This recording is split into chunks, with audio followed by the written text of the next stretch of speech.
were in a very difficult situation as kids, and we both talk about it publicly. I mean, I talk about it on my podcast and my shows. I do a lot of one-woman shows and concerts, and I write books. And so every time I write about it, I'm always so grateful that I had community, whether it was my school community. Like when I was little, I really looked up to my teachers, and God bless me. You know, when God takes something away or gives us a challenge in one area, there's always going to be the blessings in, like, if you just look, just open your eyes, you'll find them. And when I look back, I was so blessed to have amazing teachers, and I know all their names. I remember my pictures of all of them. They were my parental figures, and you know, I had what I had, and it was perfect, just the way that it was. I would say school and dance class and voice lessons and theater were the places that I found space for myself, because I didn't have that at home. At home, it was just a mess. It was like a tornado, like a constant tornado of yelling and violence. Hello, and welcome to another episode of Solidarity Sister with Kristen Wilson. This week's episode is fantastic. I had such a wonderful conversation with Barbara Heller. It was actually the longest interview that I've ever done, because there were just so many things for us to dive into. I love her take on community and the places where she found community as a child, the beautiful community that she grows everywhere she goes.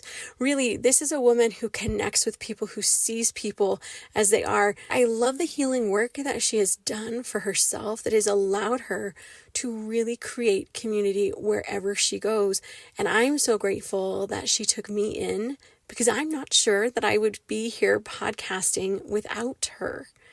I took her sister's podcasting course, which helped me to get on this journey, but it was really connecting with Barbara that pulled me in ultimately and helped me to have enough faith in myself to follow the path set out before me. So I will forever be grateful to Barbara for that. And you are just going to love leaning in and benefiting from the wisdom and the love and the kindness and the compassion, but also just the realness and the vulnerability and the courage that Barbara has in the way that she connects with people.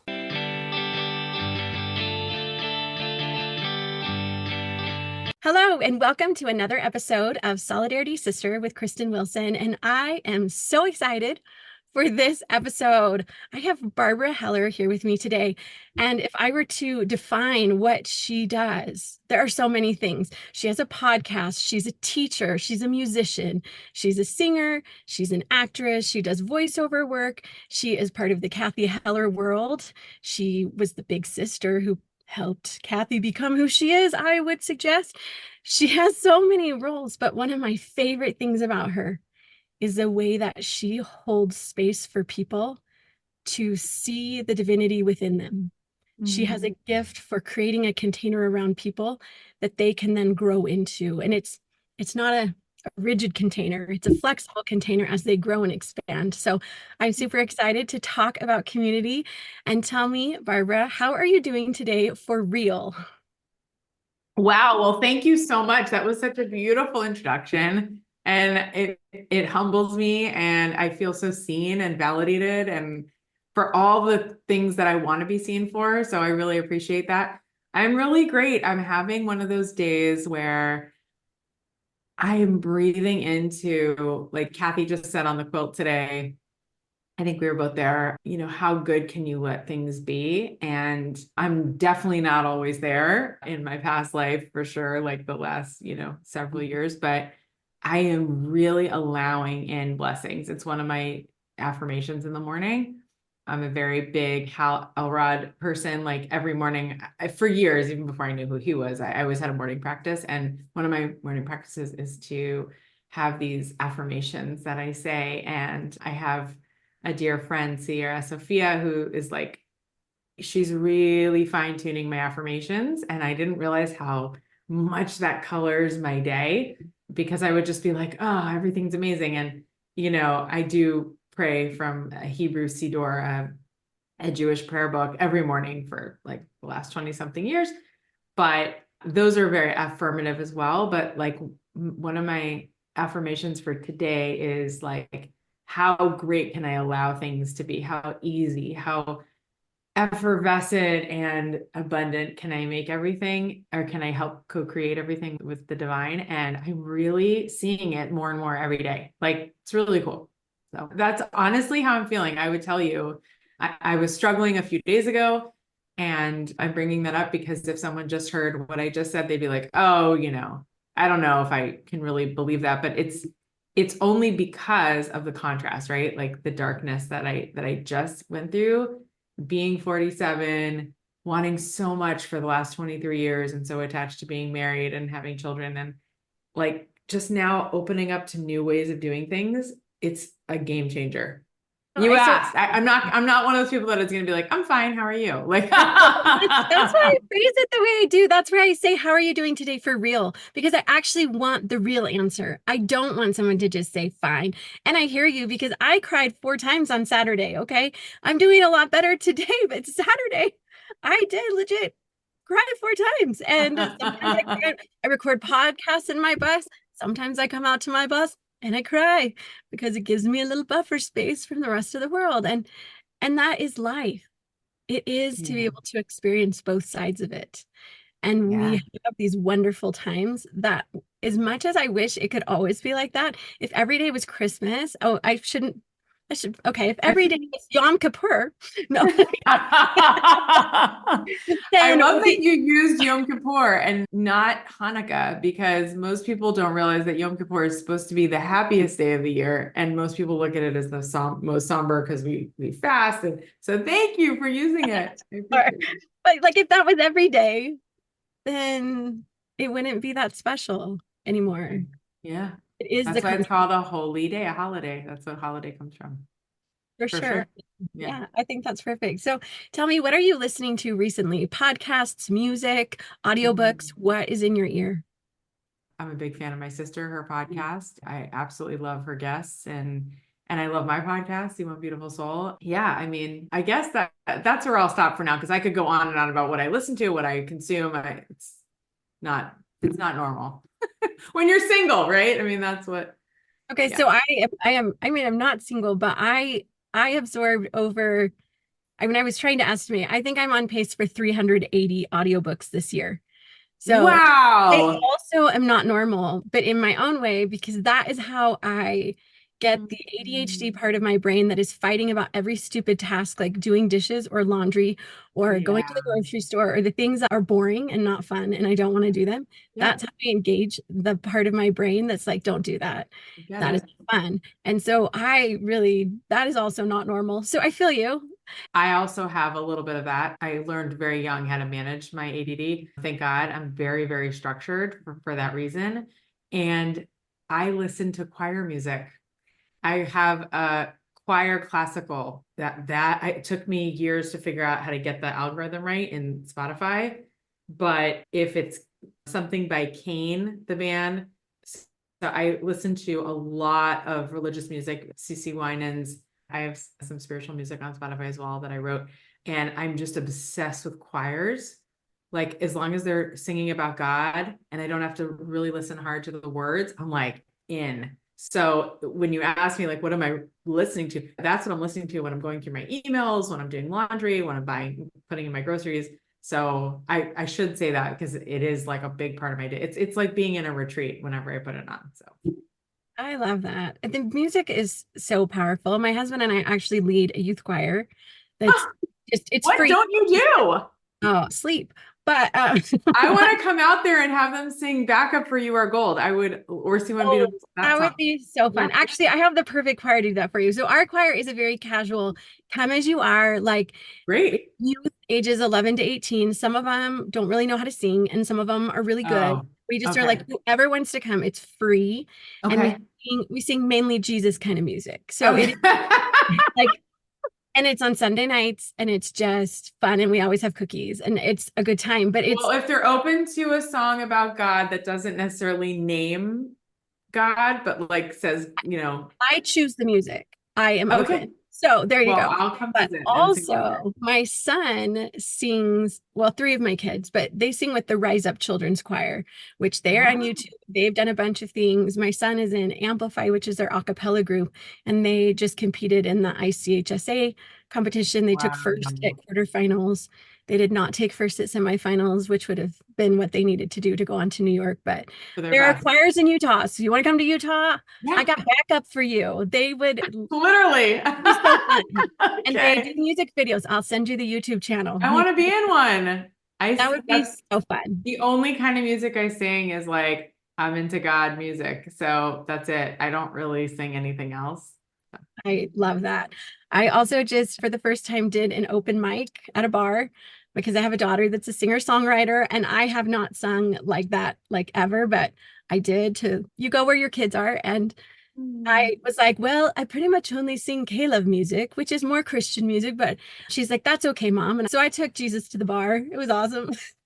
That's a song right there. Yeah, Yeah, it was fun. I know I don't write music, but someday maybe. So anyway, I feel like we could do like 10 podcasts together. Like we there is could. so much to unpack. But I really want to unpack some of your experiences with community because the sense that I get from you is that you are like a master expert level community builder Oh, because that's so you sweet. have that skill of inviting people. I've just been reading Gathering. this book called Community and it talks one of the people that he researched talks about when we focus on the strengths and the gifts that people have, that is one key way to build community. That so often we focus on people's deficiencies or we get a little bit of a savior complex. Like, I'm going to come in Yep. and say, like, someone's in poverty and we're like, I will save you because if we pay these things, but what we're missing is all of the gifts that that person in poverty has to offer the community and Mm. how we build the community when we let people shine Yeah. and they really do lift themselves out if we give them some tools for helping their gifts to develop. So tell me about your experiences with community and some of the work that you've done, where you're Mhm. finding community personally also, Sure. your people, your inner circle people, your Brene Brown, like bury a body people. So thank you. I mean, I guess I like the why behind things, if that's okay to go in that direction, and then I can build up from there. So I think me and my sister, we sort of raised each other. We were in a very difficult situation as kids, and we both talk about it publicly. I mean, I talk about it on my podcast and my shows. I do a lot of one-woman shows and concerts, and I write books. And so every time I write about it, I'm always so grateful that I had community, whether it was my school community, like when I was little. I really looked up to my teachers, and God bless me. When God takes something away or gives us a challenge in one area, there's always going to be the blessings in like, if you just look, just open your eyes, you'll find them. And when I look back, I was so blessed to have amazing teachers, and I know all their names. I remember my pictures of all of them. They were my parental figures, kindergarten, first grade, second grade. Third grade got a little wonky. Didn't have the best teacher then. So Yeah, I that feel that. was really hard. Third and fifth grade, I had really rough teachers, but my fourth grade teacher was amazing. And, I had what I had, and it was perfect, just the way that it was. But I think, I was bullied in middle school pretty badly, like really, like I have some really traumatic memories. But I would say school and dance class and voice lessons and theater were the places that I found space for myself, because I didn't have that at home. At home, it was just a mess. It was like a tornado, all like a constant tornado of yelling and violence. And so I didn't know that I was dehydrated as a kid, like never knew that, always was hoarse. Now I make a living, doing voices. So I've always got, my drinks with me, non-alcoholic, 99% of the time, like really not into drinking. I just don't like it. Thank God. But I really just found my community outside my home. And so I've always been like that. And because thank God the sensors went off, like this is safe. It's safe to find community outside your home. I am that weird person that like shoots a lot of video on the subway and go walking through the streets and saying hello to 25 people every morning. Like I've just always been that person. I can rely on the person on the street. And when they're unfriendly to me, I break the wall down. Like my best friend Anna's like, you really like to chip away at people when they don't say, because she's from the former USSR. So she's like, I don't tell anybody anything because she doesn't have a Facebook like she is private, but that's why she needs me around, because I, get her out of her shell and she loves that. But yeah, I'm a double E extrovert, like not in bra, but like extrovert. And I'm not afraid to be fully myself, outside. And I think that's where that came from. And then, oh, thank God, when I was 19, I was dared by a rabbi to start praying to God.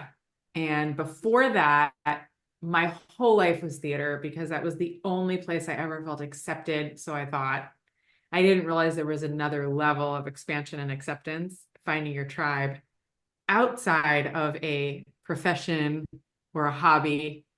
I didn't realize that like you could actually find your DNA or, soul DNA tribe in a spiritual community. And I mean, the whole reason I started teaching what I do and writing the curriculum that I do and having my podcast is because I want, and this is what I would put on my billboard. Sorry, I'm like already going to the next question, but I really wish that every single person had the blessing of having someone from a very young age just open up the gift box of God loves you. I don't care if you call it God, Jesus, Hashem. We have 72 names for God in Judaism. My favorite one is Hashem because it means the name. So it's like a code within a code. Shiva, if you're Hindu, like call it whatever you want to call it, but please find it. Please find it outside the physical realm and start loving having a relationship with it. Because to me, we are so looking for something physical in our culture all the time to make us feel a certain way. And that is so not, in my experience, what it's about. So community for me at 19 became like, oh my gosh, like I'm Jewish, and it doesn't have to be Mel Brooks and bagels. It can be something so deep, so tribal, so in my physical and spiritual DNA. And I get to embrace it and learn about it and grapple with it and have frustration with it. And then also have an American community, a patriot community, a country community, go to other countries and seek out my Jewish brothers and sisters, and also hang out with other tribes and say, here's where we're different and here's where we're so similar, and let's celebrate that. And then, I think going to Israel at 24, because it took me 5 years to really carve out a space for that kind of level of learning Judaism, like sitting down for 9 hours a day and just learning the Bible. Like that was just life-changing. And then leaving the monastery, like leaving the super religious Jewish community and then going back to where I was from and having this middle place of like, I can dip in, I can dip out. I can be a light to my nation, I can be a light to the other nations, and vice versa. It's just euphoric. I'm so blessed that I was courageous enough. If there's anything I've been courageous for in my life, it's to hang out with God and my community. And I say that because it is the biggest blessing. I have worked my butt off to try to get married. I've gone on a million dates. I went on 100 dates not on purpose, just because I was looking for my soulmate. Didn't touch a guy, super Mormon of me. Didn't know it was a Mormon thing till I knew. And then I was like, oh, we're the same. But at 24, I took a vow to not touch guys anymore. But I had already, and I've been public about this, I was still a virgin anyway. But I still like had fun with, until 24, like I went on dates and kissed people and didn't know what the heck I was doing and felt really uncomfortable, because it is uncomfortable when you're not committed. And it's the thing that nobody talks about, but it's like really not okay for lots of reasons, even though don't judge anybody. If you're listening and you've had premarital sex, I'm not judging you. It's just, we're really doing a disservice, especially women, I think. The real feminism, if you want to know my opinion, is to like save it and like make them work really hard for it. It's just my 2 cents. But because I've been on both sides of that, and it's like, oh, okay, this feels a lot better. So from 24 to 30, didn't touch a guy, didn't hug a guy, nothing. Just dating for marriage, and there were 100 guys in there. And when I got to 89, I had this list, and my sister was like, "That's a show," and I was like, "Really? I've thought about that. Do you think people would watch it?" She goes, "Oh, definitely." And I was like, "You mean for the stage, right?" She's like, "Yeah, not a reality. You like don't go back, don't do high fidelity, like the movie." So I conjured up this show called 100 Dates with Barb, and then it was 45 minutes long. Then it became a 2-hour show, and we toured. We actually flew to Texas and did it. So like I've definitely, lived out my life on stage, and that helped me heal so much. And sorry, I'm on this huge tangent, but the point of this whole story is that doing that show really allowed me to see how much community had been holding me up that entire time, like from childhood to 31, 32. I was like, oh my gosh, I would have perished had it not been for my community, especially when I found the Jewish community at 24, like really, really found it. Those 6 years would have been way worse, even with the dating, because I've always had that community. And then at 30, 31, 32, after doing the show, I kind of like took a few steps back religiously, but, finding my way through. Still a virgin, believe it or not, 47. I know. But this whole time I've been really, one time my sister was like, "You're like married to God in the community, aren't you?" And I was like, "I guess I am, because I don't have a Like a choice." nun. Yeah. And it's okay. Like it's really, I don't think of myself as a nun, but I get why some people could be like, "Whoa, she's different." Because I'm just not interested in committing to somebody until they check off certain things that are really valuable to me. I was actually engaged to someone once, and he's lovely. He just wasn't the right person because there were things that were just missing, and I couldn't lie to my body. My body was like, no. My brain was like, do it. You need to get married. But thank God for the both of it. And now he's married with kids, and I'm so happy for him. But it's okay to be married. If you're listening and you haven't found that person yet, but you do have a community, or you're like, ooh, I think I will venture out and try to find a community. Please do it. And please don't beat yourself up for not being married, because your community needs you. And you need them. 100%. I hope that helped.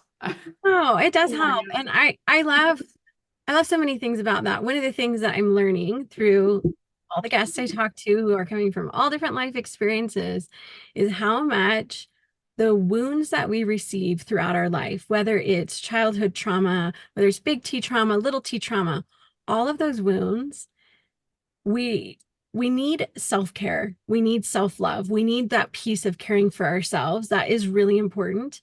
But the full healing, I have not come across the unicorn yet who experienced a more full healing on anything without other people having a role in that healing.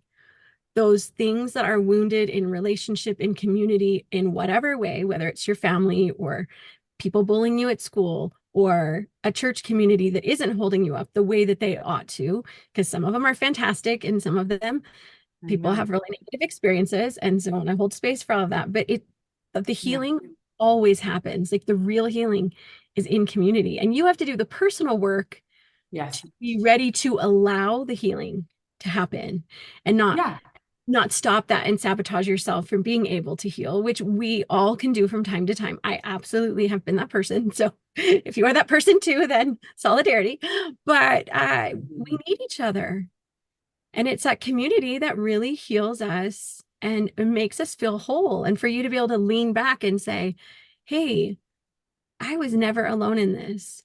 No. I did not get the wish of my heart to date right now. That I have been held up. Yeah. And you also have been such a force for good in ways that, I don't know why God's plan is different for some of us. Like, I don't know. I have a clue. I'm sorry to interrupt you. It's very recent. I did On-Site with Bob Goff, if you're familiar with him. Yeah, I'm a big Yeah. fan of his. And I actually was introduced to him through Kathy's work because I heard him on her podcast and I was like, oh my God, I need to meet this person. And I went through a very, very difficult, it was almost like surgical. I was working in a community a few years ago and I said a sentence that somebody didn't like. And instead of sitting me down, actually, someone did sit me down and said, do you realize the weight of what you said? And I said, absolutely not. And I would love to correct it. And they said, don't worry about it. We got your back. And the next day I was fired from a job in that community. And it was so severing that people stopped talking to me over one sentence. And it was so earth-shaking for me. It brought back all my trauma wounds and just feeling banished, feeling bullied, in sixth, seventh, and eighth grade, feeling like a nobody. Like I had given my whole soul to this one community for a short time. And within a day, I was gone. Like I had that conversation with someone, and within less than 24 hours, even though they said, we got your back, I was fired and the door was slammed shut and I had to remove my things. And it was like, I thank God it worked out okay. Like I had people come from all over the world, literally like with phone calls and emails and in person saying, how can you do this to her? She's such a good person. And it didn't matter. They had made their decision and God was like, zoop, like you're out of here. And thank God, I never would be where I am, but I had to do so much digging and talk about, this was the other thing I was going to talk about with community, because it's so important for my story that I wound up doing onsite, Bob Goff's company. It was a 6-day retreat. I highly recommend it. It was very expensive, but totally worth every penny. Kathy had done it. And so my sister, and so like a couple other people I knew did it and they were like life-changing. So I was like, I'm into life-changing. I'll do it. And I was in so much pain. My heart hurt for months. I couldn't breathe. It was like a divorce. Like I've been married to this community since I'm 24. And at the time, I was like in my 40s. And so that's a long time, even if it was just a few years, but this is like 10, 15 years. So when I went on onsite, we had this one assignment. I'll save you a couple $100, but still do it because it's just so awesome. And they have kosher food options if you're listening and you keep kosher like me. And they're all about God, community, and therapy together. So mind blown, like amazing, like never did a therapy thing where God was like super present. So loved it. Wasn't a bad word there. And everyone's allowed, like Jews, Christians, Hindus, Buddhists, Muslim, atheists, like everyone's allowed as long as you can make space for this idea of God and the healing. So love the whole thing. So this one assignment was write a letter to your addiction.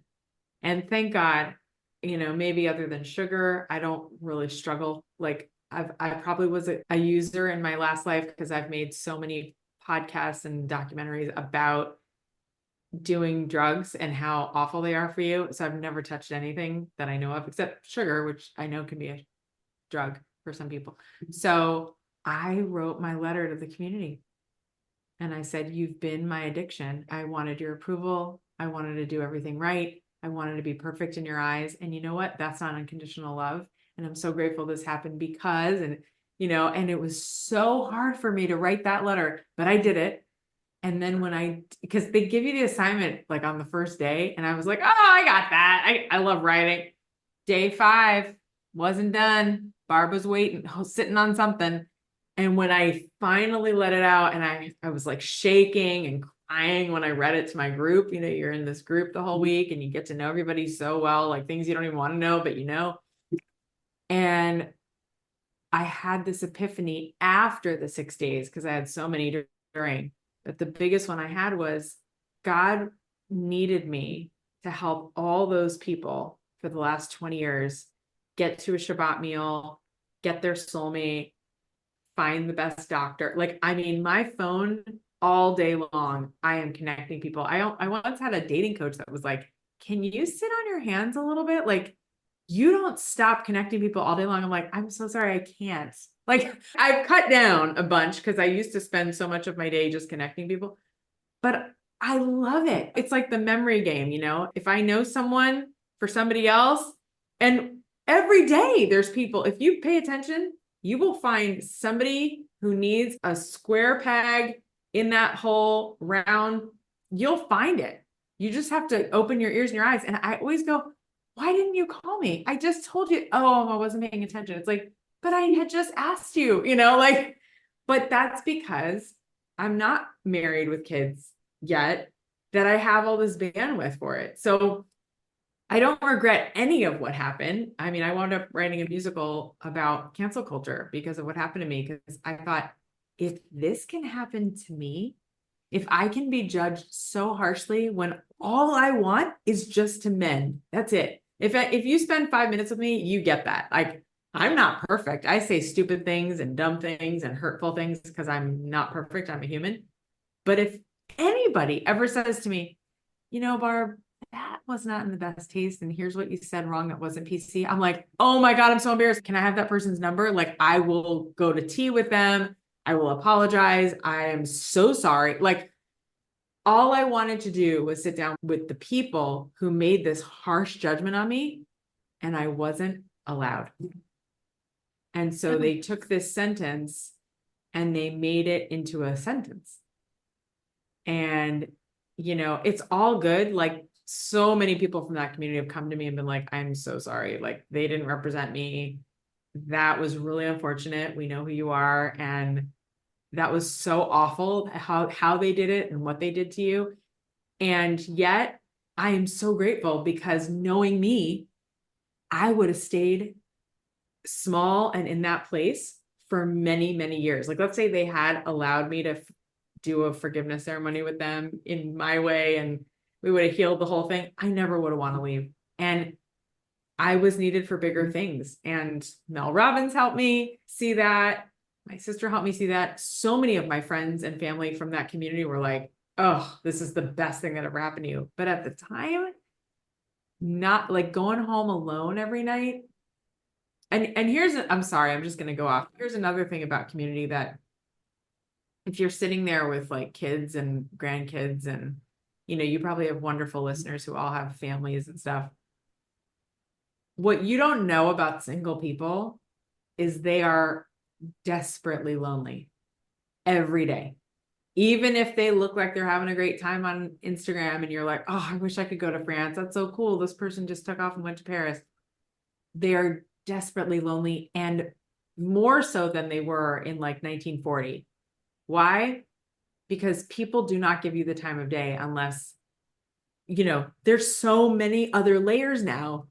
Well, what's your net worth? What's your Instagram? Well, why should I talk to you? You're actually, that's my favorite of the month.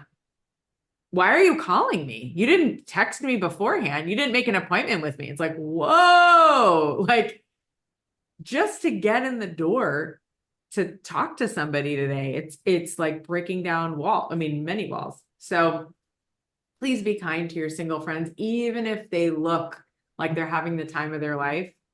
They're not all the time. And build community with them, because they really, really need you, and they're never going to ask you.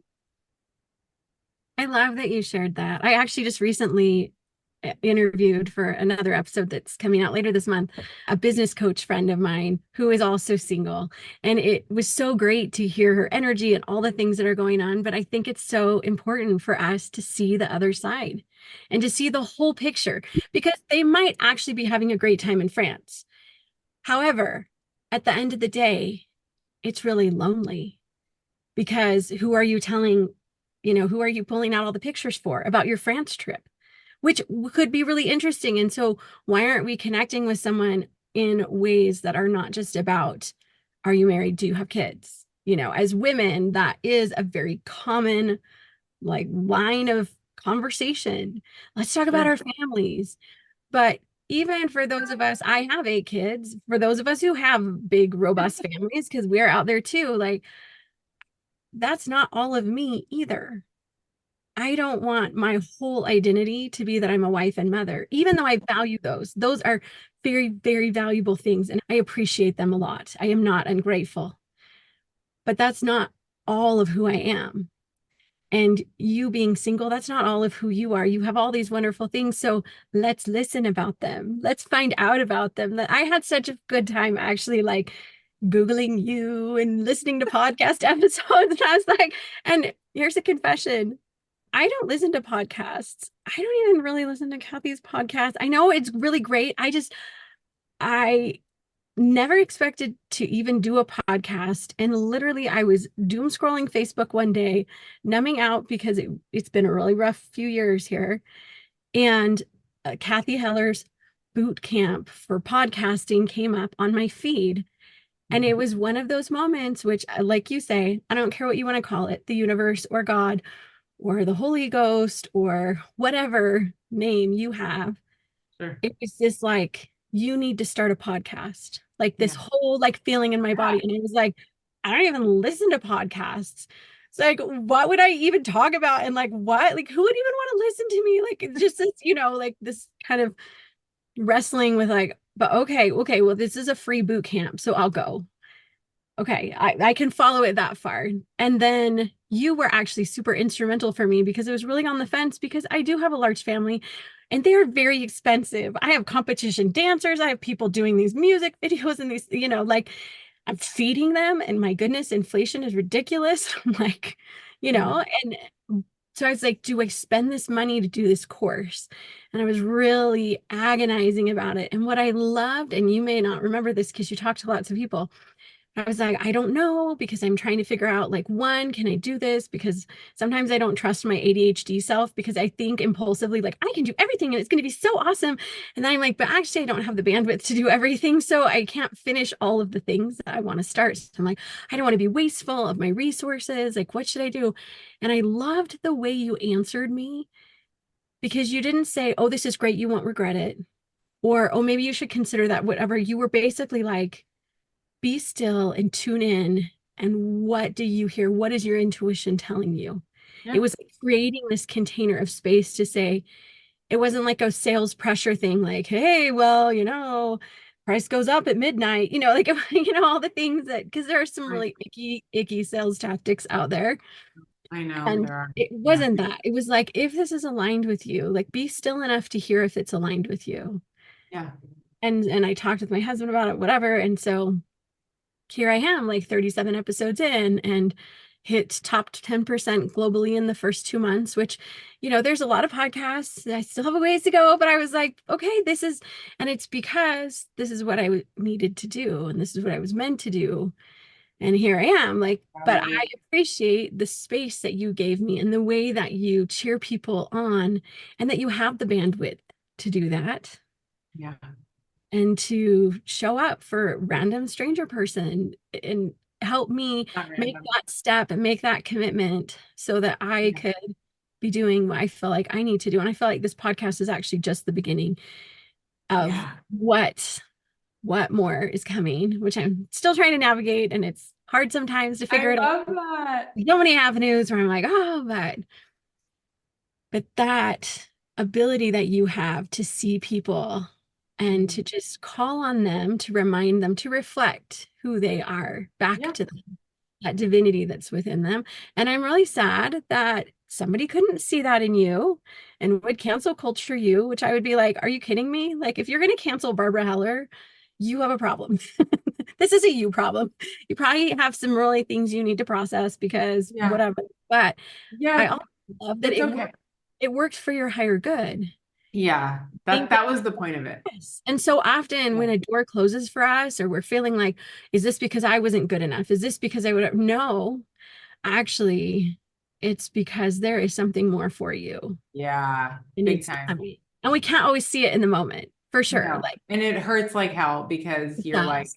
all these people hate me. These people around me are talking about me. And, one of my friends was like, they're vicious people talking about you that they don't know you. And they're viciously talking about what you posted a year ago. I do impressions, and I was imitating Mariah Carey.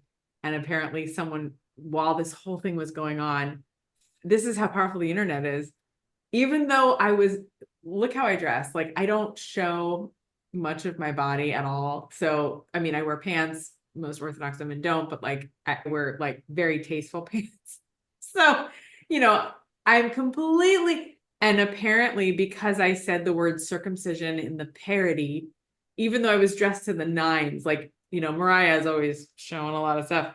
But the song, All I Want for Christmas. So if Mariah was Jewish, that's what I sang. And I was like, All I want for Hanukkah is a male identifying circumcised Jew. And I thought it was funny because it's exactly what I'm looking like. I can't go out with someone who's female identifying. Sorry, it doesn't work for me. And they have to be Jewish.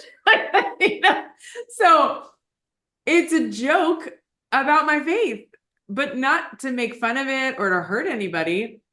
And apparently this little group of women in the community were like talking about it, and they're like, how could she ever? And these are not religious people. They were just trying to find, that was the worst thing they could find on me. So if you're listening and you were one of those people, I totally forgive you because you got me where I am, but maybe don't be so harsh, like try, with all your might to try to find why someone would post that. That's always my thing as we start to get to a place in cancel culture. Sadly, it's like, it's evolving, thank God, because it has to. You can't just, no one's right all the time, right? So there's always going to be things that you find by President Trump, President Biden, like that they contradict themselves because they're human, and that's what we do as humans. And science changes, so then masks, no mask, COVID, not whatever it is. And so as cancel culture evolves, try to, in Judaism, we have this thing called dan l'chaf zchut, which means to judge someone favorably as much as you possibly can.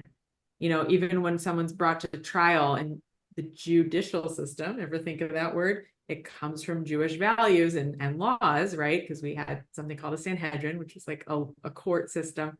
And thank God we had that, because that's really where our Constitution comes from and our judicial system. So we need that. We need to have, some sort of spirituality and moral code in it. Otherwise, it's mayhem, or whoever is the tyrannical government will, God forbid, rule, right? So if someone actually is called up for murder in the Jewish tradition, you have to have a witness that likes them speak first. And they have to say all the good things about the person before the court, adjourns. And I love that, because guess what? No one's evil 100% of the time.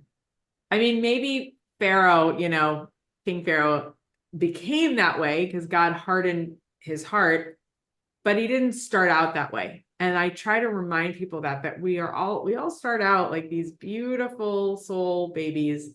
I did learn later on in my journey that some people are born with more evil in them that they have to correct in this lifetime. And that's okay, but no one knows who that is. And guess what? We're not supposed to, because there are people, right, who, we all hear those stories, if we're lucky, about the person who was going to rob a bank or commit suicide, God forbid, and they met a lovely person like you.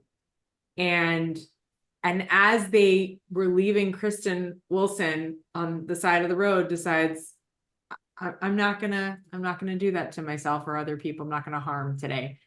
And it's because even though they might have been struggling with so much evil, just seeing the godliness in someone else made them go, maybe not today, maybe never.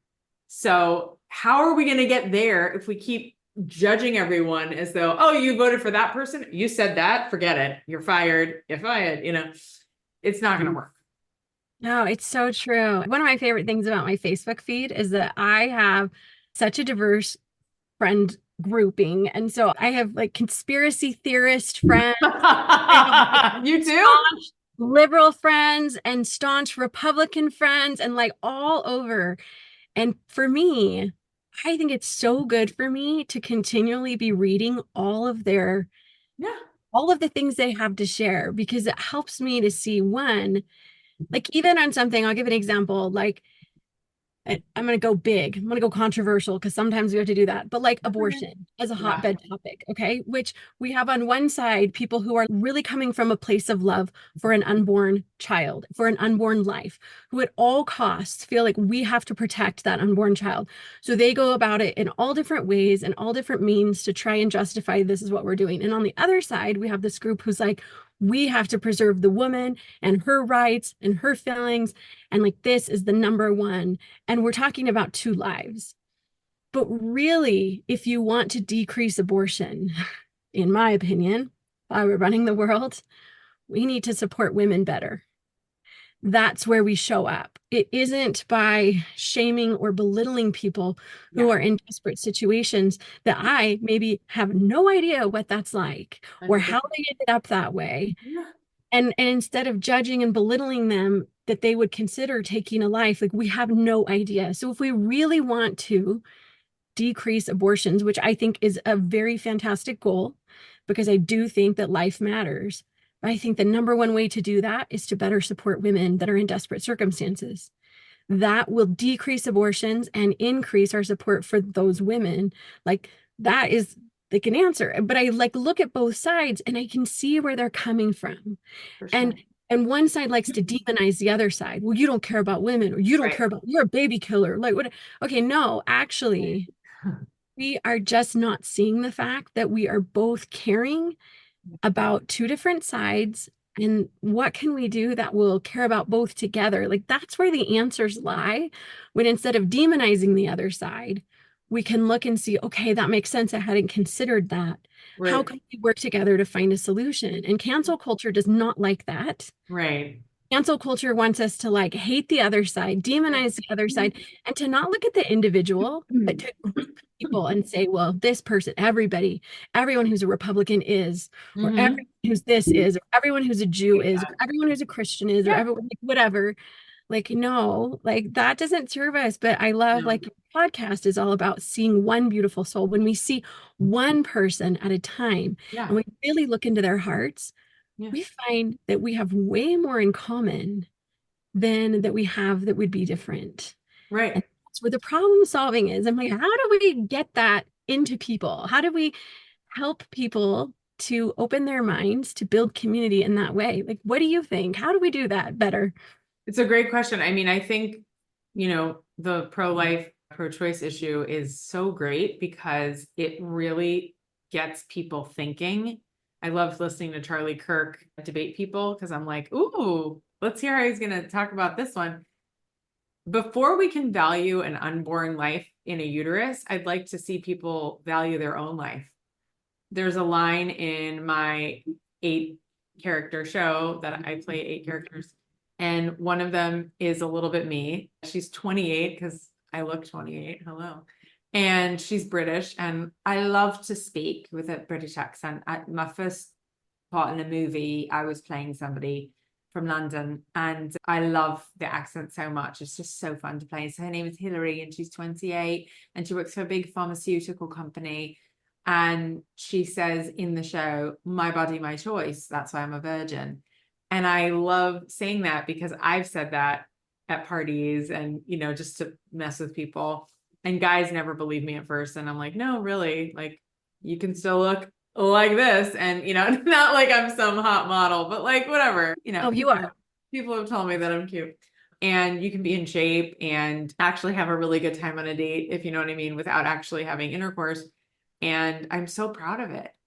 I'm so proud of it. And I'm so proud that I am not one of the people going around saying, well, if I can't have an abortion, he should have a vasectomy. The day I heard that, I just started weeping because I am pro-choice to a certain degree. The Talmud of Jewish law actually is pro-choice. However, it's in certain circumstances. And at the same time, as though it is pro-choice, and it's very, very, very few and far between circumstances, which I actually think is the answer. Like, I mean, I also, big Jew, like love looking at Talmudic law for everything. That's my prism. That's just how I am. And I argue with it and I grapple with it, but I'd rather have that. I don't think God is mean. I think there's always a good answer.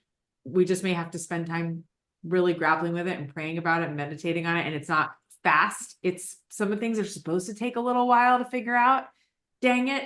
But I do think that this whole idea of like cutting off a man's genitals, so to speak, is the only answer if a woman can't. I mean, what are we even saying? Like, I'm getting controversial, but I really don't care. This is really important. And why are people so quick to not value our organs when, I mean, abortion is not easy on the body. It's like there's so many issues that come out of it. And I have, a few friends that have been through that process from all religions, and it wasn't easy. It wasn't like a trip to get, a waxing or their nails done. Something happened in there. And I'm not judging them because I'm their friend and I have compassion and I look to the side of like, they're good. It had to come from a good place. Maybe they didn't know, they didn't realize what they were doing. And that's an important conversation too. And why are we raising our girls to just have sex at 11, 10, 9? The HPV vaccine is being sold to 9-year-olds right now. It's like, and their parents, and pretty soon the parents won't have consent. I mean, why are we so overstimulated with sex at such a young age? I don't understand it. I think it's such a wrong turn for humanity. And it totally makes sense why now, along with that, we have people choosing to end their life, and it's not called suicide anymore. It's called like preventative care. I mean, that is insane to me. So before we can even look at the uterus of a girl who is not interested in having a child yet, let's look at the life that she doesn't value, and all the people around her who are also like too busy to talk to her, not valuing their own life, scrolling up, looking at their phone. Oh, I'll get to it later, honey. We'll talk about it later. Like, later is now. So before we can even have community, we have to start having these hard conversations. Thank God. We have to have these conversations with people. Like, what are you valuing? What is your legacy? What are you looking at to your relationship with something bigger than you, divine? Do you have a community?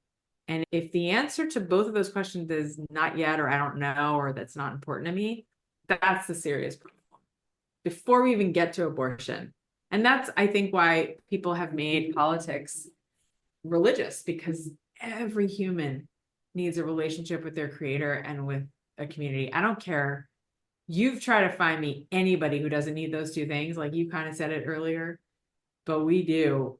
I mean, we do. And if you don't have that, you're going to make it something else. You'll make it your car, your lover, your lovers. Like people just, I met a guy recently who had a girlfriend in 3 cities. And I was like, a different girlfriend in 3 cities. And I'm like, how do you keep it straight? He's like, I don't know. And he was drunk, and it's just so sad. Oh, I don't need a commitment. I don't need it. Marriage isn't for me. That is so depressing to me. I am not one of those people that says, well, do whatever makes you happy. I don't say that anymore. I think it's a disservice. I think we are responsible for each other. And it's not, see One Beautiful Soul isn't just look at yourself or see one person as a soul. It's literally different hands on the same tree. We are all on that tree. So if you know somebody who's a Republican and you despise them, it's because there's something in them that you're looking at from yourself that you don't like. It's always you, always comes back to you. So sorry, I get really heated about this topic, but it's really important to me. No apology needed. And I think it is really important because going back to your billboard, you jumped the gun on me, but that's okay. The big Sorry. billboard. Yeah. Totally fine. That was awesome. But I love what you picked. And I totally agree with that. I think I've told my kids, some of my kids are active in my faith and some aren't. My kids range from age 5 to 23. So I have like adult age kids too, are figuring their things out. Oh, actually 6. Just kidding. We had our birthday yesterday.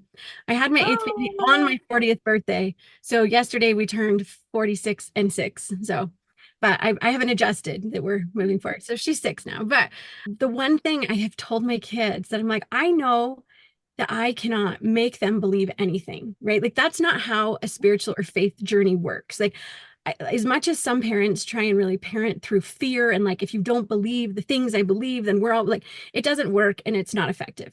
But I tell them, if I could make you believe one thing, like if I could download into your brain this one core belief, it would be that you have a heavenly parent. Like I actually believe we have heavenly parents, like a father and a mother, and then a savior, Jesus Christ. So coming, but like whatever you want to call it, universe, God, like all of the Yeah. 72 Jewish names, which are beautiful. Whatever Well, it is. it's all for us. It's 72 Jewish names for the one God. Right. But like because they mean different things. It's like the Exactly. Different compassionate God or aspects. the this God. It's like the Yeah. different adjective. But for that, but Yeah. whatever you want to believe, that divine, that source loves you unconditionally as you are. That is the thing that I tell my kids. I'm like, I know I can't make you believe anything, but if I could, Yeah. this is the peace. Because I think when you have that peace and you have that connection to divinity, it changes everything. For sure. It changes how you show up for yourself. It changes how you show up for other people. It allows you, those people who are really critical of you because of your funny song and they could not see the humor in it. My guess is if we could sneak into their brains, because this has been my life experience, the most critical people outwardly are the Right. most critical people inwardly. For And sure. those people are living with that Yeah. criticism in their brain about themselves I know. constantly. And now it's, rubbing off onto their children, to their Yeah. friends, to their coworkers, because Right. they have not connected with how important and valued they are, just as they are. Yeah. And I think the way God sees us is that we are loved, we are held in this very moment, and there's always something more for us, Yeah. like cheering us on in our progression. Like a loving God doesn't want us to be stagnant and be like, oh, well, this is just how I am, and God loves me how I am. So I can continue this way. Right. Yeah. Like that isn't helping us. That isn't helping us in our society. And sometimes that is what happens. It's like, well, no, I should just be loved just how I am. Like, yes, you should be loved just as you are. And Yeah. you should be striving to be your higher self Yeah. continually and progressing. And so, like you mentioned earlier, the value in someone who can learn and grow from their values and say, I used to kind of believe this, but now I have a bigger understanding, because we are here to progress. We are here to progress as humans together. We're supporting each other, we're wounding each other, then we're helping each other heal, Right. forgiving each other, and moving on. And we are not doing ourselves a service when we pretend that it's okay to just anything goes, everything is equal. It doesn't matter what you're doing. That's all great. Like Yeah. you are loved just as you are, but let's move forward in positive ways. Like let's make the world better.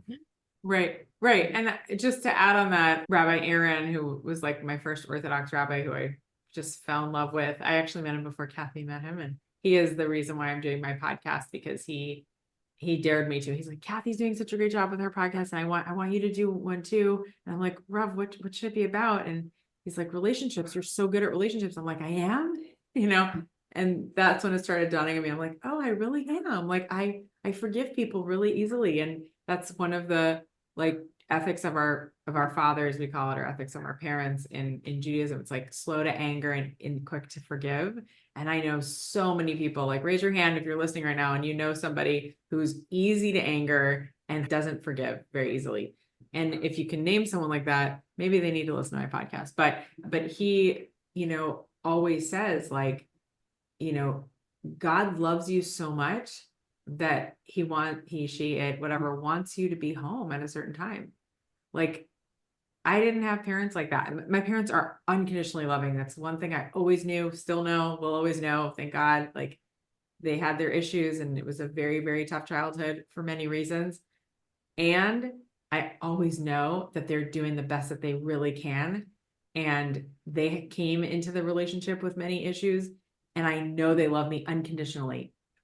The way they show it might be weird, but I didn't have, one of the reasons why it was hard for me to understand their unconditional love is because they didn't say like, I want you home at 11. They were like, all right, you'll go out with your friends, you'll come home at a certain time. I was not held on a short leash because there was no leash. They were just like so swamped in their own misery, for themselves, for each other. So it was very, very challenging. But when a parent says, I want you home for dinner because I want to spend time with you, it's different than saying, you better be home by 5 o'clock. Right. And so the loving God in all of us needs to say it in a vulnerable way. And the more kids see that, they're going to actually develop a relationship with God in that way. No pressure to you, Kristen, but I remember when I went to Israel for the first time, Rabbi Aaron said, why don't you take a little bit of time off from speaking with your parents? I was like, but there's a war going on, and the World Trade Center just came down. He's like, no. I'm not saying you shouldn't call them. Just maybe don't call them so often because I feel like you're doing it out of obligation and then they're not really present with you on the phone. And I want you to really, and this is before cell phones were really smart. So it wasn't hard to do, but it was hard for me on a certain level to like just email them for a few months, and like not really take a phone call. Because even with all the problems, like I wanted them to hear my voice and I wanted to hear theirs. And he was giving me the assignment of, you need to clean out your ears a little bit. Like there was a lot of yelling growing up. So I needed to learn that God's voice was different than what my parents sounded like, if that makes sense. And so I really hope maybe there's one parent listening right now who's like, ooh, I am really tough on my kids. I should stop yelling. Like, yeah, stop. And another thing I was going to add to what you said earlier is I know that you've been saying to them, if I could download one thing into your brain and like force you to think something. So as a religious school teacher for 25 years, that was like one of the many things I did. For almost 25 years, I taught Sunday school, just mostly for fun, but sometimes I would make some money at it. It never works when we say things like that, even though what's so great about it is that they know there's a few markers that are really important to you. So that's great. And as you said, it never works. Like what will work and what already has, because of who you are, and I can tell you already like this, is because you love God and it's so manifested inside of you and oozes out of you, you already did it. So even if you just hold it in your mind, like, I want my kids to have a relationship with God and know that God loves them. The best way to do that in my experience, and you can edit, delete it, is just you have a relationship with God that you love. And you know that God loves you. And if you're just speaking from that place at all times, or as often as you can, they're going to get that because you lead by example.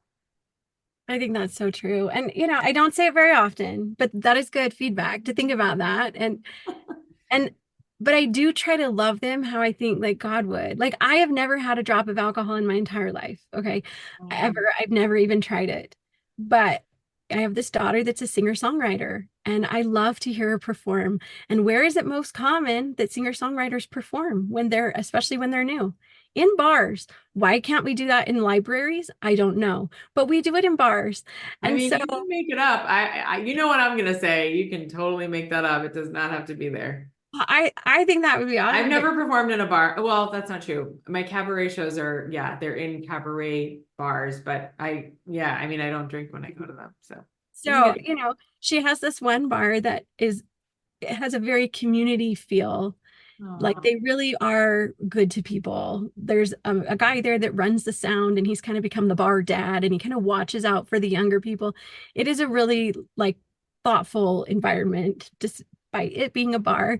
But like I find myself like she sometimes plays brunch. There's these open mics, and a couple of weeks ago she was doing brunch, and it was on a Sunday, and so we went to church, and I play the piano during the children's hour and do help with the music there and whatever. So we went out, and then my husband and I drove straight to this bar. So we're in our church clothes because I didn't want to miss another minute of her singing. And we're there, and this guy that I hadn't met before, I know a lot of the people that hang out there because I've been there enough to watch her, and he offered to buy my husband and I shots, which was funny because here we are like in our church clothes and we've just come from church, and I was like, well, we're good, thanks, and then later he said, I knew you would say no. I could tell you just came from church, but I love that you were here to see your daughter, because not everyone is willing to do that, because that isn't Of how really, it would look, or yeah. and it's not really a Sabbath day activity generally, and it's not what, but like I also think that showing up for our kids means being where they are and loving them where they are. Oh, And she's gonna so, remember that forever. She will well, always. and then she invited me on stage, which she'd never done before, to sing with her on a song that I did not know the words. And I am now of that age where I need reading glasses and it's dark because it's a bar and I couldn't even hardly see the words. And I was like, oh my gosh, that was so bad. And then she's like, well, you should come play an open mic. So I went back and I played an open mic, which I have not played music like that in, like, forever, since I was in high school. So, but it was fun. And it was fun to have that connection. And she told me she was down for my birthday yesterday and I drove her back. She's without a car right now and she lives an hour away. And she said, I have so many friends who are surprised to find out that I come from a Mormon background because you and I have such a good relationship. And so many of those who have left the faith at this time or whatever, that their parents then are not as connected to them. And it just doesn't make sense to me why parents don't stay connected to their kids, why it becomes this conditional thing. Right. Because our kids need to have the space to figure it out and to know that we love them every day, every step of the way. And it's not like she thinks that I have changed my mind or that I believe less in God because I went to church and then I came to see her on Sunday. Like, she still knows what I Right. believe without me saying it. I don't have to say, like, do you know God loves you? Like, and I Right. think sometimes you might feel an impression in your body that you should say something to someone in that way. You should share in that, like, one specific moment. But in general, just loving people and being where they are, like that makes all the difference. Yeah. And I'm grateful and I love her. Like, she's awesome and she makes mistakes and so do I. And then we figure it out. So, but I think that is such good advice, and I appreciate you sharing that, and I'll be thoughtful about using that phrasing. So, is there anything else that you want to share with our listeners? Either, I feel like you have so much wisdom, and I feel like we could honestly have like a 6-hour conversation, but I For also sure. want to be cognizant of your time and what you have going on. But anything you want to share, any more nuggets, and also where people can find you? Sure. So I guess the last thing I'll say is, because I know this came up before and I wanted to say something and I forgot because we went on so many tangents, but just because you find that community doesn't mean that you might change it or try out a different one. And even when you're in the community, it's not perfect. There are things that are going to come up because people are human and we human a lot. And so just because like you finally find your relationship with God and you find your community doesn't mean like, oh, it's going to be perfect from now on. And I'm going to be like, people will do the thing where they have such a euphoric experience like I did. And then because one thing goes really sour, they have one traumatic experience. They're like, and I'm done and I'm going to go back to being alone. That's not good either. Like, the world needs all of you. And instead of looking at it like, this is terrible that this happened. You see, now I can't trust God in my community. No, you go back and you say, let's clean this up. Let's learn from this. I don't want to take this with me. Just like you would in a marriage or in a really good friend, you don't want to cancel them either just because one sour thing happens or you go through a really difficult time. I've had so many friendships that, they got severed, and there's this great rabbi, Shlomo Carlebach, Zichrono Livracha. His, name should be remembered for good, and his soul should have an aliyah. He used to say, like, when two friends, I'm going to butcher the comment, but like when you have a difficulty with a friend, it's like a broken bone because it hurts so bad.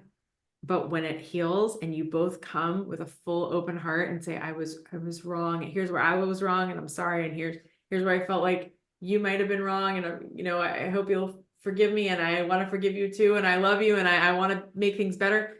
That's the teshuvah process. Like, we return back to something even stronger than it was before. And I can say that with certainty that the friendships that I have rekindled and, gone over the speed bump and then like done the teshuvah process with, oh my gosh, can't compare it. So much deeper connection. Way more so than someone who's just like, everything's great. No, no, no. Oh, no, you're fine. Like that superficial, like, you go to my synagogue or church. Oh, God bless you. Bye. Like, it's only when you've been in the thick of things with somebody or you've really been there for them or held space for them during a difficult time, that I think the relationship gets like stronger. And that's what happens to a broken bone, right? When it comes back together, it's a stronger bone than it was before. So don't wait. Don't wait. If you're sitting on something and you're listening right now and you're like, oh, I had such a bad experience with, this person in my life, go back now. If you learned anything from 2020 or October 7th or 9/11, or I could just say other dates that had traumatic things happen in the world, like, there was a death in your family, do it right now. Don't wait. Don't put it off. We do not know what's happening in 10 minutes or tomorrow. God willing, it'll all be great and even better than it was before, because a lot of people are waking up to what cool stuff is really happening in the world. And you have a part to play in this tree. So, you're going to sit there and watch the seeds, like just sit there, water them or put them into the sun a little bit more, stretch your branches, hug another leaf. Like, we all need each other, and your voice is super important. Don't do the thing where you're like, they won't know what to do anyway. And I had something come up recently with a community member. We got into a thing and I was waiting for him to call me because I was like, we need to talk about something. And he finally did. And somebody said to me, like, oh my gosh, you talked to him about that thing? And I was like, yeah, why wouldn't I? He goes, I mean, do you think he really, really heard you? And I'm like, yes, he did. And if he didn't, I'm going to say it again. Yeah, but I got to do my part. I'm not going to sit on something. No, you have to say it lovingly. Just scold somebody, and you say, and this is where I went wrong too. Show your whole colors, but yeah, don't be that person who's, that person who's like, well, I'm not, they won't get it anyway. Okay, well, And here's the thing, they might not. Like, right. I have an experience with a friend who was very close and very dear to me. And I did something that really hurt her that I don't even remember doing. That was the hardest part. But something that supposedly I said to someone that then something, but I have no memory of saying that. And I don't even know which person. So I only have this vague idea. And she completely cut me off, like 100%. And I grieved the loss of that friendship because she was so dear to me. She had a lot of trauma in her background and things, and I think she just didn't have the bandwidth. And I recently was thinking about her, and so I tracked down her email because, like, you can look people up now. Yeah. I sent her this long, heartfelt email, and she did not respond.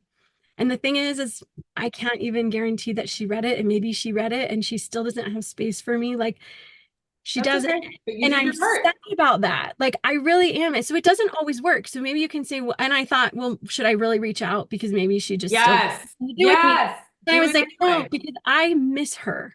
And I feel so bad that I somehow wounded this friendship, Sure. which I wish I could remember. Like, I think I was just so tired and I had little kids and I really have no idea. There's just like places in my life that I don't remember, but you still reach out because I know that I left that door open, and maybe 5 years Yes. from now, she'll have the bandwidth to like rekindle a relationship with me. Because if you know me, like, I don't mean to hurt people. It's Of not course not. intentional. It's not I, malicious. me too. I do it sometimes because I am human, but I Right. want to fix it just like you. I want to rectify. I want to say, oh, okay, I got this wrong. Please help me to get it right next time. Help me Yeah. understand what it is. And sometimes the other person won't hear you and they won't respond favorably. But then you leave behind the baggage of leaving that unresolved, because otherwise Yes. you're living with that and it is coloring the way that you're interacting with others. Like, you're doing the best you can, and then you can feel at peace that you did the best you could. Exactly. And you can pay it forward and teach about it to other people. And when you see other people doing what your friend did to you, say, wait a second, I have an experience I'm going to tell you about, and it's really painful. Please see their good side first. And always assume, like, I think 99% of the problems in this world could be solved immediately if people just said, I think I judged you too harshly. I'm Yeah. sorry. I was thinking about it. I don't think you really meant that. And I'm gonna apologize. Even though you did this thing that hurt, I think I hurt you too. Oh my gosh, mic drop. Yeah. 100%. One of the ways you can get a hold of me is you can listen to my podcast, see1beautifulsoul.com, see1beautifulsoul.com. It's SEEONE, beautiful, soul.com. Also, it's on everywhere you listen to podcasts. Won an award. I don't know where it's ranking right now, but it's a great podcast, and mostly because of my guests, because they're incredible. Yeah, also because of you. I mean, I listen to this podcast and I don't even listen to podcasts. So there is your recommendation. Like You're it is so worth. And sweet. I went and I left a review on it, but Oh, I thank put a you. little dash in God because I know that's how my Jewish friends write it. Yeah. Like, You know why we do that? Because we learned that when you write the word God somewhere, even though the word God is not even in the Torah, we have other words for God, like 70, like Adonai and Elohim and all that. But God represents what people think it maybe is, sort of, even though we could talk about God for way too many hours that people have time for. And so even with the inference of God, we don't want to mock God by taking it in vain. So that's why we always put a dash, because it just, people go, why is that there? I once had a Christian friend that's like, how could you do that to the word God? I'm like, no, no, no. How could you not? And then they were like, oh, because they, like one time I write Xmas partially because, of my belief system, but also because I don't want to take, if you consider Christ to be, Jesus, and it's your God, I don't want to take that in vain either. I also had a Christian friend that took that very seriously and was very upset with me that I did that. And I was like, I just try not to write any words for God. And then they were like, oh, because what could happen is someone could delete the email or rip up the piece of paper, and then God's destroyed. And even though it's us humans doing human things, it still does something to our soul in a way. It's like, I just ripped up that paper. I erased it from a whiteboard, like, or a chalkboard, like, I want to be cognizant of that. That's also why I really generally don't curse, because I want to speak nice words. So I love that you shared that. I think that's so important for people to understand. But I was like, I'm leaving this review and I know this is how she would do it. So thank I'm just gonna write. you. No. That's so sweet.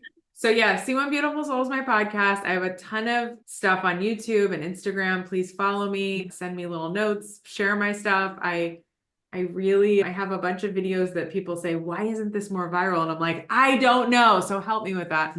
I coach people sometimes one-on-one. I am in the process of making some retreats happen, which I'm really excited about. I really want to help moms and daughters connect. It's like a big thing to me, because I didn't always have the best relationship with my mom, even though I adore her and I love her so much.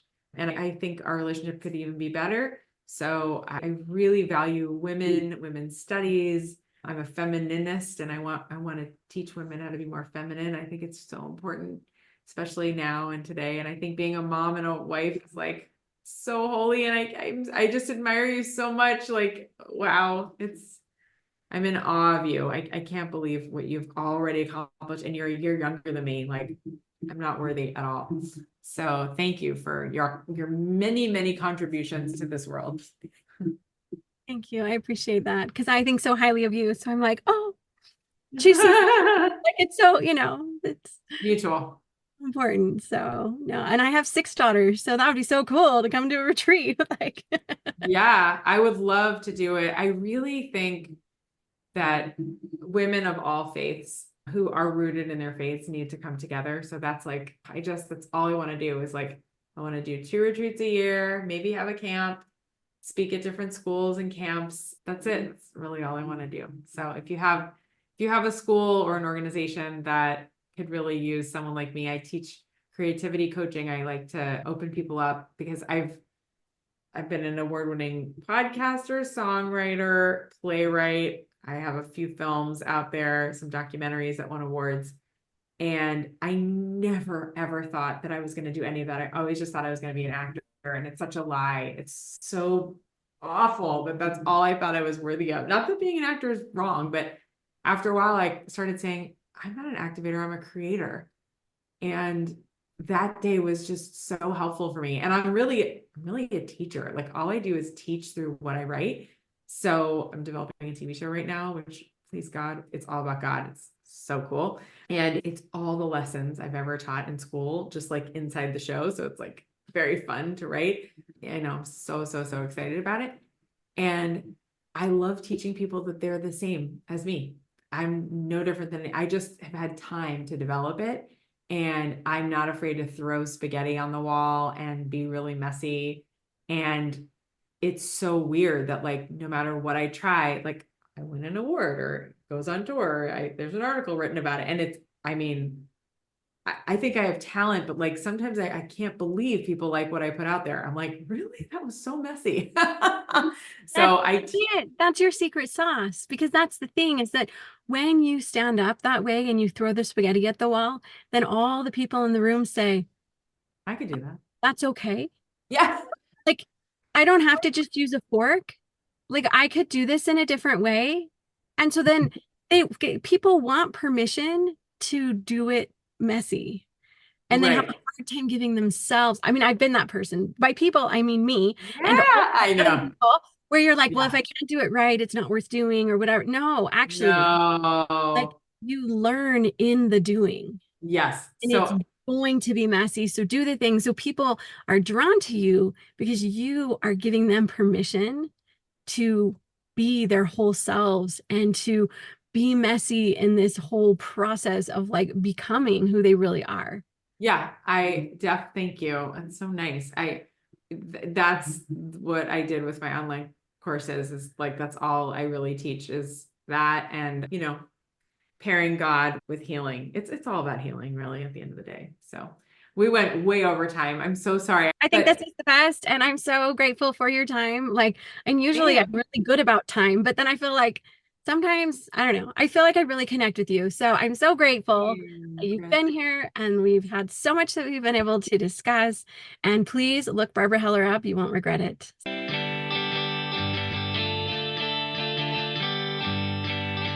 Well, thank you so much for sticking with us to the end of that conversation. Was it not so good? I hope that you were able to take away some really important pieces, which it will be different depending on what your needs are in life. It may be that you feel inspired to go mend a relationship that's had a rift and try and fix that brokenness. It may be that you are able to look back on your childhood in a different way and see the places where a community held you up, despite the fact that there were a lot of big pieces missing for you. It may be that you are able to be a little bit more brave in the way that you use your voice. It may be that you feel inspired to go and create in the ways that work for you and that help you to meet your purpose. But whatever you do, know that it is better to do it in community. I would welcome you to come and join the Solidarity Sister Facebook group. If you haven't already, you'll find a link to that in the show notes. And to join our ongoing book club that meets on Thursday nights. There's also info about that in the show notes. Thank you for being part of the Solidarity Sister community. We needed you.